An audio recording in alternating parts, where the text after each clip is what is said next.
Protestamos porque están matando a nuestros jóvenes y amigos. Estamos aquí para asegurar justicia y derrocar al régimen actual. Estas palabras, dichas por un manifestante al medio de comunicación Deutsche Welle, capturaron perfectamente el ánimo en Nepal, donde, desde el lunes 8 de septiembre, los jóvenes han salido a las calles para exigir un cambio. Las protestas en el barrio Matagar de Katmandú crecieron rápido y atrajeron a cientos de miles. Para el martes, la ciudad parecía zona de guerra. Barricadas al azar, incendios en instalaciones gubernamentales y cuerpos de manifestantes muertos en las calles. El gobierno nepalí ha sido profundamente sacudido por las ondas de choque. El primer ministro Khadija Sharma Ali renunció ante rumores de que planeaba huir a Dubái, mientras los partidos intentan reunir apoyo para formar un nuevo gobierno. Mientras los restos del gobierno intentan navegar esta crisis, la nación sigue en vilo, con manifestantes que insisten en que no aceptarán nada menos que reformas políticas profundas. Entonces, ¿qué llevó a Nepal al borde del abismo y hacia dónde podrían ir las cosas ahora? Encendiendo la chispa. Bien, antes de que entremos de lleno, solo un poco de información administrativa como siempre tenemos que hacer. Toda la información en este video está actualizada hasta el momento de la grabación a las 12:30 del jueves, hora de Europa Central. Así que si te preguntas por qué no cubrimos cualquier cosa importante que haya pasado después de ese momento, esa es la razón. Bueno, eso es porque nuestra bola de cristal está fallando, lo siento. Además, tampoco es real. Ojalá fuera real. Ahora respondamos nuestra primera gran pregunta. ¿Cómo terminamos en este lío? O sea, ¿cómo terminó Nepal en este lío? Para responder esa pregunta necesitas saber un dato muy importante sobre Nepal, y es que es increíblemente corrupto. Transparencia Internacional clasifica a Nepal en el puesto 107 de 180 países en su índice de percepción de la corrupción. Eso está mucho mejor que Rusia, pero justo al nivel de Brasil y Serbia, lugares que tienen páginas enteras en Wikipedia sobre corrupción. No es bueno que tu país tenga una de esas. Jóvenes nepaleses, molestos por años de corrupción y fallidos intentos del gobierno para frenarla, usaron redes sociales con los hashtags NepoKids y NepoBabies para criticar a hijos y familias de políticos considerados los mayores beneficiados. Ahora, si no estás crónicamente en línea, puede que no estés familiarizado con el término NepoBaby. Nació en Hollywood para referirse a hijos que destacaron más por sus apellidos famosos que por su talento.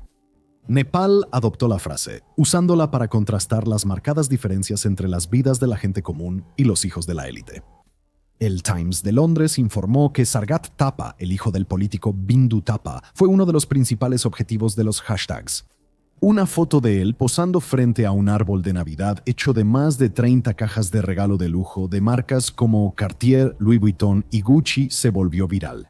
La foto decía, los nepaleses envían remesas para sobrevivir mientras los Nepo Babies hacen árboles de Navidad con dinero de los contribuyentes. Al parecer, el dinero público no compra buen gusto.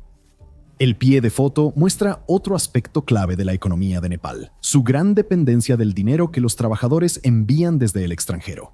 La falta de empleos ha obligado a millones de jóvenes a buscar trabajo en el extranjero.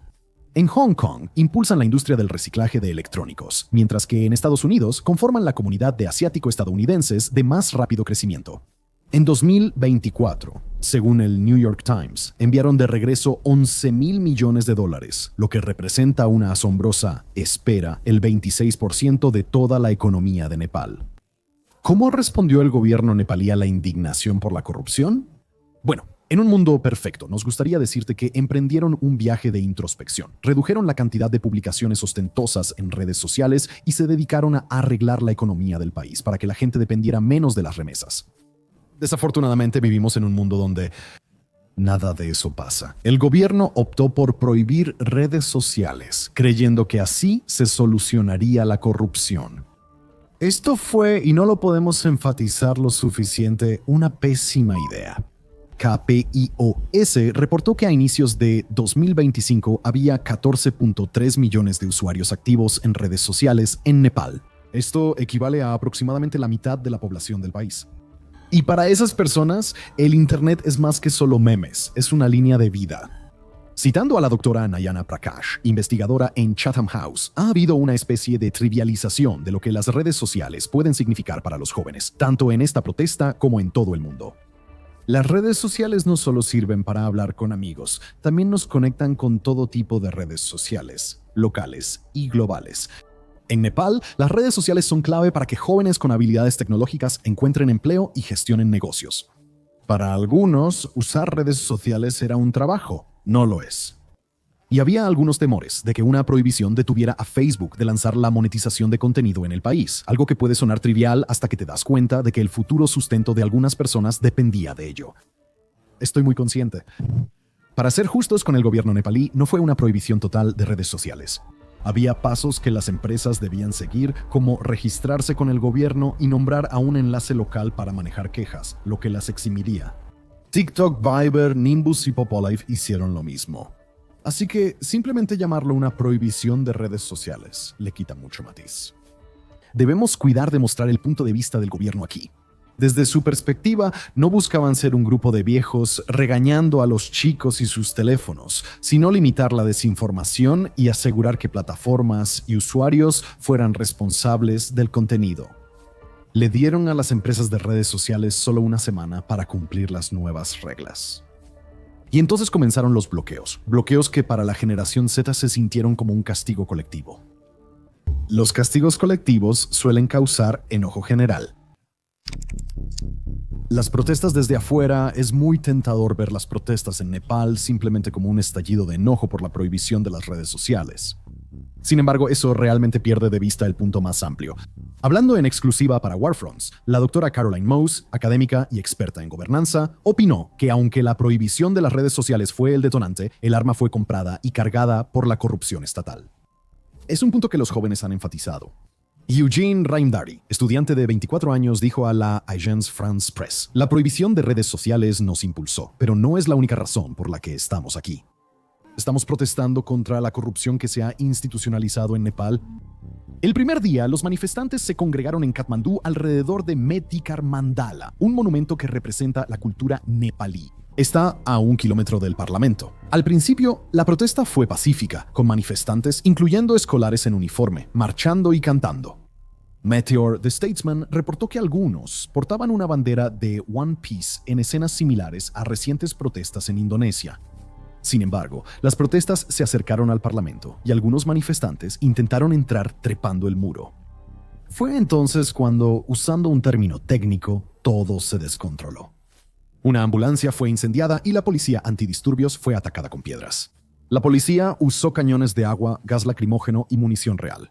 El gobierno impuso toque de queda en New Banishwar, el mayor barrio residencial de Katmandú, pero esto no disuadió a los manifestantes enfurecidos por la represión violenta.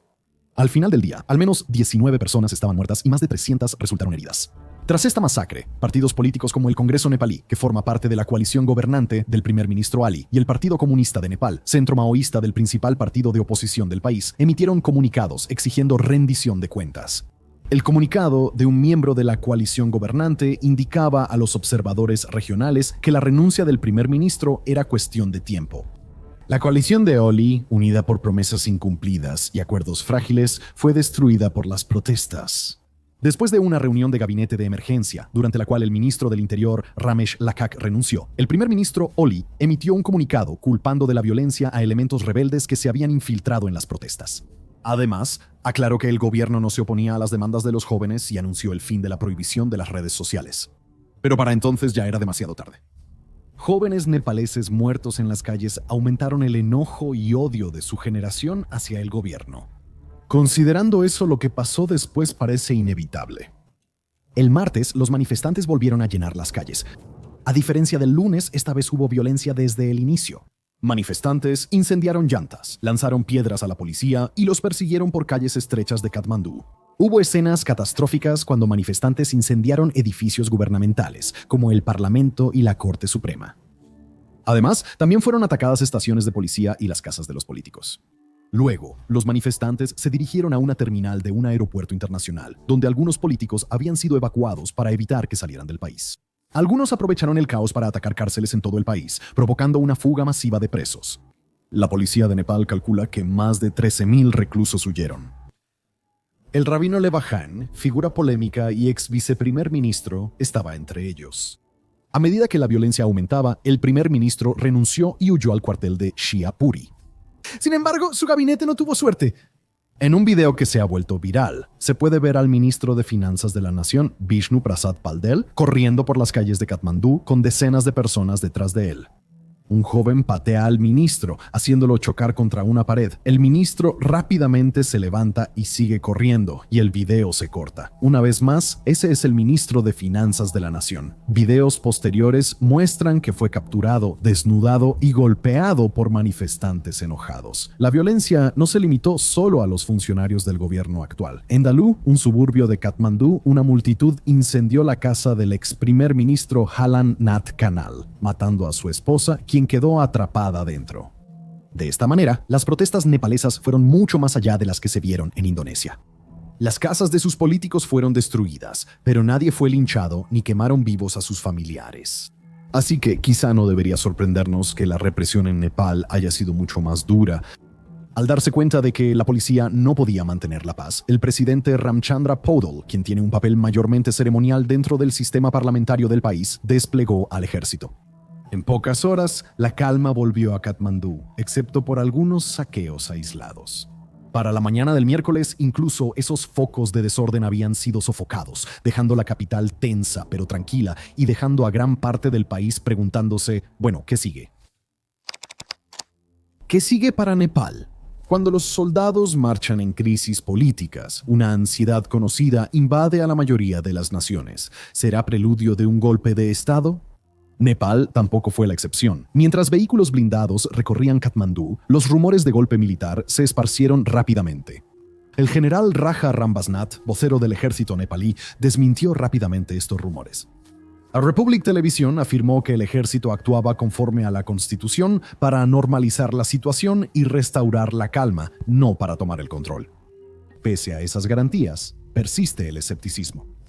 Vishnu Rajapreti dijo a Al Jazeera que, aunque el presidente estaba a cargo, su falta de credibilidad ante la generación Z hacía que el ejército fuera el verdadero poder. Entonces, el ejército no está tomando el control. ¿Quién lo está haciendo realmente? Bueno, dentro de Nepal, gran parte del debate sobre esta pregunta está ocurriendo en la plataforma de mensajería social Discord, irónicamente una de las aplicaciones que el gobierno intentó prohibir.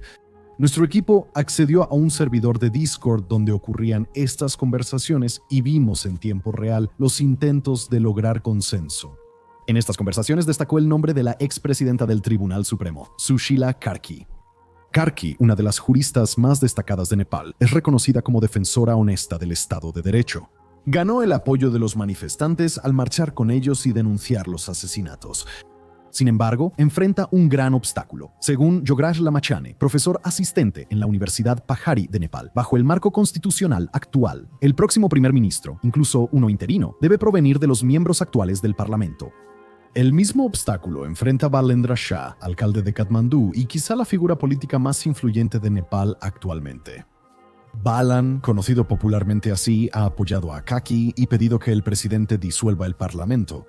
La disolución del Parlamento y la realización de nuevas elecciones son algunas de las principales demandas de los manifestantes que, en palabras de una persona con la que hablamos, consideran que toda la institución es irrecuperable. Otras demandas incluyen la introducción de límites de mandato para el primer ministro, quien, bajo la constitución actual, puede servir un número indefinido de mandatos de 5 años y la reducción del mandato del Parlamento de 5 años a 4. Algunos manifestantes también han sugerido introducir un mecanismo para la elección directa del primer ministro. Esto terminaría el sistema donde los votantes eligen al Parlamento y luego sus miembros eligen al primer ministro. Si se cumplen estas demandas, Sushila Karki podría ser la primera mujer primera ministra del país. Sin embargo, también podrían facilitar el regreso de una figura controvertida. En el capítulo anterior conocimos a Ravi Lashiman, ex viceprimer ministro que huyó de la cárcel durante las protestas. Inicialmente, llegó al poder como un populista, una figura anticorrupción, pero más tarde se vio envuelto en varios escándalos de corrupción. Aún así, conservó apoyo suficiente para ser considerado candidato a primer ministro interino. Sus partidarios destacan su trayectoria en el gobierno y posturas anticorrupción como prueba de su capacidad para liderar.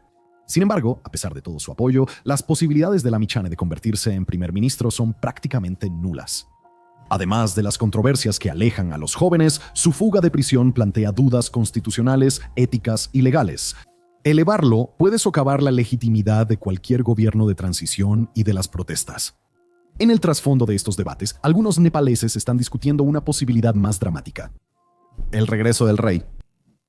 ¿No es esa una película de El Señor de los Anillos?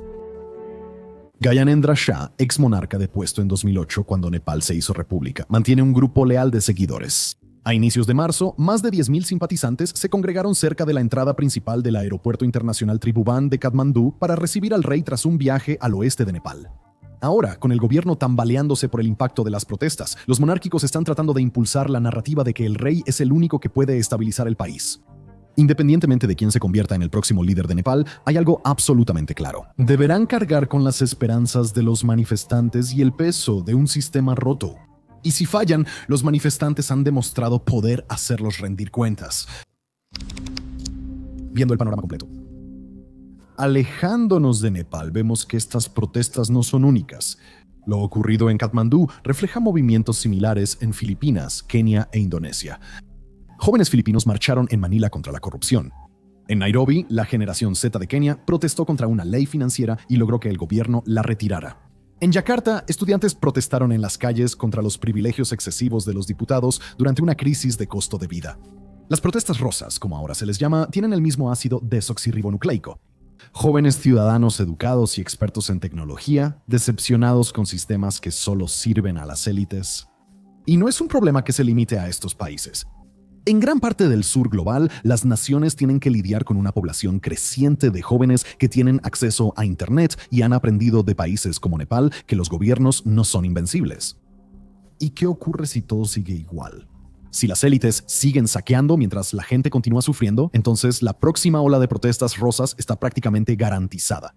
Otra ola de disturbios que amenaza con ser aún más espectacular que la que vimos en el verano de este año. Gracias por vernos.